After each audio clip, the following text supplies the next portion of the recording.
confirmed number of new coronavirus cases reported in Los Angeles County in the last 24 hours is 9,473, with 22 additional deaths. Here in Torrance, 96 additional cases were reported with no new deaths. Welcome to COVID-19 Today. I'm Leslie Robbins, filling in for Christine Lee. It's Wednesday, December 29th. LA County's 7-day average daily positivity rate is spiking at an alarming rate, jumping from 1.4% 2 weeks ago to 14.5% today. The county also saw hospitalizations pass 1,000 for the first time since September. LA County public health officials say the dramatic increase in test positivity indicates surging transmission across our region, and the newest hospitalization numbers reflect an increase of more than 30% since last week. The county set up additional testing sites, extended hours at existing sites, and brought back the holiday home test collection program to help meet demands of the rising number of individuals who are trying to get tested before and after the Christmas weekend. Some county sites also offer testing for the seasonal flu. To make an appointment, go to covid19.lacounty.gov/testing. Well, the U.S. set a single-day record of new COVID-19 infections this week. On Monday, the county saw just over 512,000 cases. That's actually the country, not the county, followed by more than 441,000 on Tuesday. The previous high was about 290,000 earlier this month. The country is currently averaging more than 265,000 new COVID-19 cases per day. That's more than the previous peak in January. The number of average daily cases marks an increase of about 120% over the past 2 weeks. Experts say the surge is due to the spread of the Omicron variant, increased testing, and a reporting backlog from the holiday weekend. California became the first state in the U.S. to record more than 5 million known coronavirus infections. The grim milestone comes before other large states. Texas had more than 4.4 million cases, and Florida topped 3.9 million as of Sunday. More than 73,000 patients are currently hospitalized nationwide, up 15% over the past 2 weeks. Deaths, they've also risen by about 15% to an average of about 1,450 per day. California recorded more than 75,500 deaths related to COVID-19, and hospitalizations throughout the state, well, they've been rising slowly. They're up about 12% in the last 7 days to just over 4,400. That is less than half as many during the summer peak and about 1/5 of a year ago when vaccines were not available. The World Health Organization is seeing worldwide COVID-19 cases continuing to go up. They increased by 11% last week compared to the previous week, with the biggest increase in the Americas. Cases have been gradually on the rise since October. Nearly 4.99 million new cases were reported globally from December 20th to the 26th. Europe accounted for more than half the total, with 2.84 million. It also had the highest infection rate of any region, with more than 304 new cases per 100,000 residents. The World Health Organization says new cases in the Americas jumped 39% to nearly 1.48 million and had the second highest infection rate, with 144.4 new cases per 100,000 residents. The U.S. alone saw more than 1.18 million cases, a 34% increase. In Africa, cases were up 7% to nearly 275,000. The agency says the overall risk related to Omicron remains very high. It also noted a decline in cases in South Africa. It says the number of newly reported deaths worldwide last week was down 4% to 44,680. New data shows the prevalence of the Omicron variant was vastly overestimated. It shows while Omicron remains the dominant variant, Delta is more severe and still a driving force behind the current surge. The CDC first reported that as of December 18th, 73% of new cases were linked to Omicron, but on Tuesday, the agency revised those figures to 22%, about a 50-point drop. The new estimate suggests that while the new variant is on the rise, it's not infecting people at the rate the CDC previously projected. The most recent report shows that as of December 25th, 59% of all U.S. infections were caused by Omicron, while Delta accounted for 41%.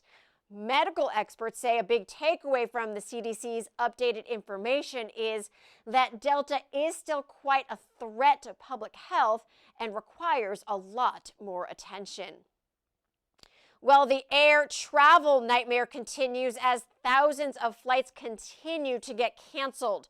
At last check, more than 10,200 flights were delayed and over 2,700 canceled globally today. More than 4,100 delays and about 1,000 cancellations are flights going to, from, or within the U.S. Airlines are blaming the spread of the Omicron variant and adverse weather conditions for the disruptions. On Tuesday, there were more than 3,100 flights canceled, with close to 1,300 of them were going to, from, or within the U.S. Alaska and Delta Airlines were among the airlines affected. Both warned of more cancellations and delays throughout the week.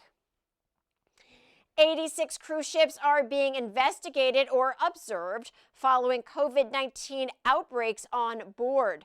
Now, that's roughly about 75% of all cruise ships under U.S. jurisdiction. The CDC started investigating 38 ships and completed reviews of 48 additional vessels, which remain, quote, under observation. Affected cruise lines include Carnival, Disney, Norwegian, and Royal Caribbean.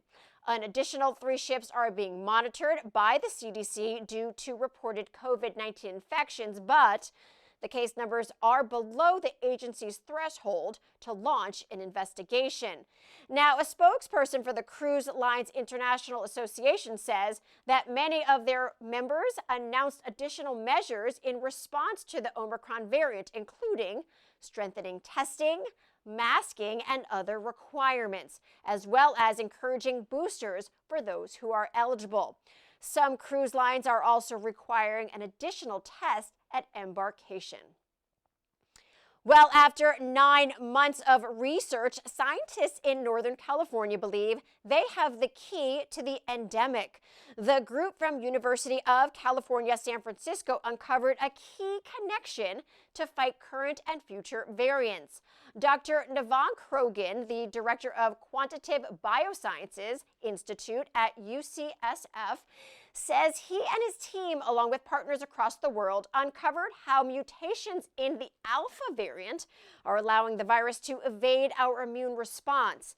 Now, he says certain proteins are being produced at a higher level in that particular virus once the virus infects our cells.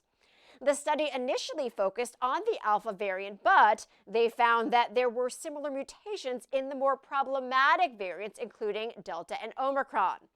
Dr. Krogan believes the key to staying one step ahead is in understanding previous variants. He says it will come to a point when there will be just a combination of mutations that have already existed in previous variants, and a combination of vaccines, boosters, and pharmaceuticals will be key in this fight.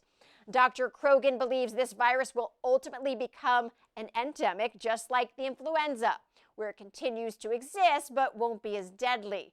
He hopes that it is the case and says we will likely need a booster shot of some kind every year. Well, another study, this one by South African scientists, suggests that Omicron could displace the Delta variant.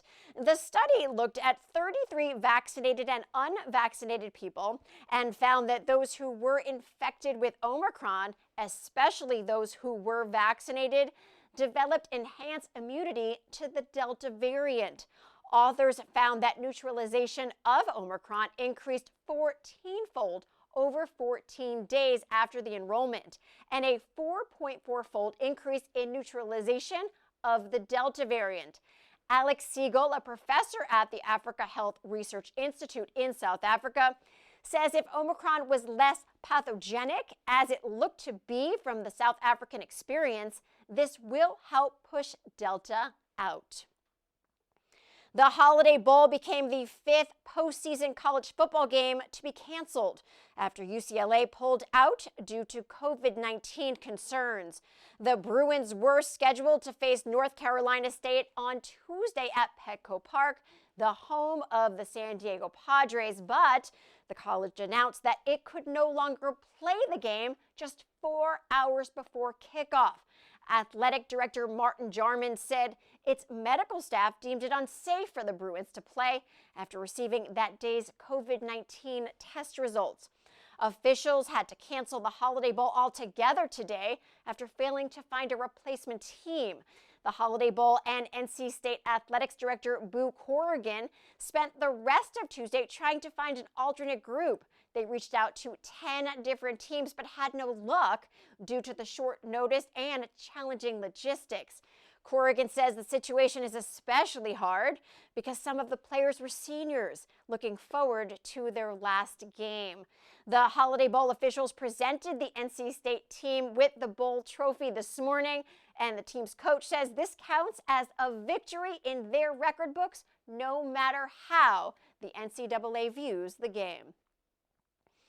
Every other week, we share a Wellness Wednesday story to help you stay on top of this pandemic, both emotionally and physically. Having a positive mindset is becoming more important than ever as we get ready to start a new year with a fresh slate and do our best to keep Omicron, Delta, and other variants from dampening our spirits. Torrance Citi Cable's Christine Lee recently met with city manager Aram Taparian to learn about his journey to becoming the city manager and says we can all take away a few key tips from their conversation. Here are 3 ways to strive towards having a more positive mindset in 2022, which experts also say are important for managing stress in our lives, especially during the pandemic. 1. Practice being grateful. I was born and raised in Armenia during communism. When we left, it was at the end of the Soviet Union. As a child, I remember what it was like not to have electricity or running water, or having to buy coal in the winter to feed the furnace. When you have a humble beginning, you can never forget those experiences. And for me, those experiences are what made me resilient and being able to be the eternal optimist. 2, focus on helping others. Because Japarian was so grateful to start a new life here in America, he says he wanted to give back to his new home country out of a sense of appreciation. Helping others can also help lift people's moods. Researchers who surveyed 4,500 Americans after the 2008 financial crisis found volunteerism went up during that difficult time, and that bump came with psychological benefits. 89% of people felt happier overall thanks to their helping efforts, and 78% reported that volunteering helped them to better deal with disappointment and loss. And 3, practice humility. Therapists say this is a key to happiness. To be humble is to let go of unrealistic expectations. It's also a way to accept and have compassion for ourselves and can lead us to be at peace no matter the circumstance. Taparian says this has been an important quality that guided him for many years as well. It's humility. I always find inspiration among my experience and to go back and remind that 11-year-old child who didn't speak a word of English, who was having struggles in adjusting, but having socioeconomically disadvantaged background, starting off, and the language barriers. I never had any connections. It was just my philosophy is show up on time, have a good attitude, raise your hand. And if you can help, help. And I think that model has served me well. And that's one that I help to inspire in my children, also in my coworkers and in my family. You can watch more from our interview with City Manager Aram Japarian in future episodes of Weekends in Torrance. Well, before we go at the end of each program, we like to share more feel-good stories from our community, pictures, images, and videos that remind us of how resilient our community is and how Torrance truly cares. The Torrance Rose Float Association hosted its annual Dignitaries Night, where elected officials, commissioners, and members of the community were invited to get a preview of the city's 2022 Rose Float. And you could feel the energy of the volunteers working to get those last-minute touches on the float as many looked on. I think that COVID has really brought everything to kind of a sad time. And this is just something bright because we didn't have it last year. Now we have it. So that's the good thing. And we get to show off all of our wonderful float to all of the officials from the city of Torrance. This is such a great tradition. We have people coming from all over the country just to come and decorate the Torrance float. And there's a lot of Torrance residents. The volunteers are going to be really busy for the next 3 days getting this ready to come down Colorado Boulevard and bring us home another trophy. That was Mayor Patrick Fury, who spoke with us last night, along with Carol Gillis, the secretary of the Torrance Rose Float Association, and Cindy Wells, former VP of the association. Now, this is an annual tradition that was canceled last year, of course, due to the pandemic. This year will mark the city's 66th entry into the parade. Now, be sure to tune in on January 1st as the Torrance float, titled The Embodiment of Nature, makes its way down Colorado Boulevard as the 60th entry in the parade route. What a memorable way to wrap up 2021 and prepare for the new year. Now, if you have a great story, upcoming event, a photo, or video you would like to share, email us at covid19today@torranceca.gov. We would love to hear from you. Well, that is our update for COVID-19 today. We will see you back here tomorrow as Bella Shaw brings you the latest. Please be safe, stay healthy, and thanks for tuning in. We will see you next time.